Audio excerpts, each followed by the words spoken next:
Hey everyone, Steve here. Chilly out here today, and how about those winds last night? Hey, I've got something to show you.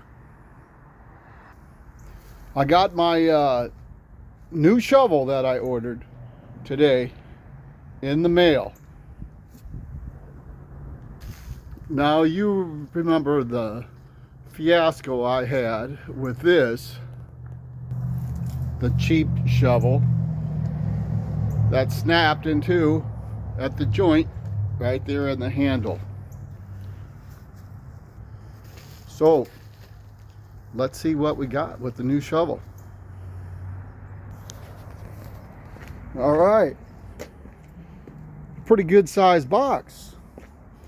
That's because the very appealing thing is this is all one piece construction, nothing to put together with weak joints, etc. It's wrapped up. Let me unwrap it.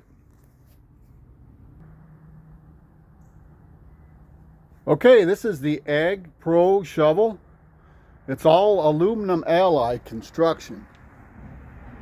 Very sturdy material, including the handle. The only plastic on this shovel is up here.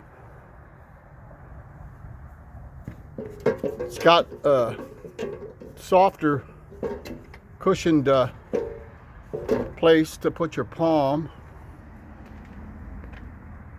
It's basically kind of flat. It doesn't have that arch like a lot of shovels, but for what I need, I don't have a long driveway to shovel. It'll work fine. More snow goes to the side, but it's very sturdy. 18 inches down here, 15 inches high, and more importantly 53 inches long, which is much easier on your back.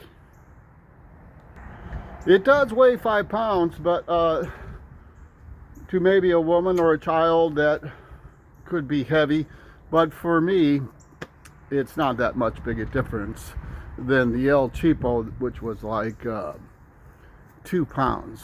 So it's $56 for the AgroPro shovel on Amazon, but at the time I bought it, it was featuring a $5 coupon, so that took it down. And then I had $22.50 credit for the old shovel. So for $30, I got this. That, as my friend Brian told me, is effectively a dustpan now, which I will use it for. Do you like that shovel better than this 100-year-old grain shovel? Temperatures are going to warm up a bit. We're not going to have a white Christmas, but it's going to be 60 degrees. I don't think there's any snow for a while, but when it comes, I'll be prepared. So we'll talk to you later.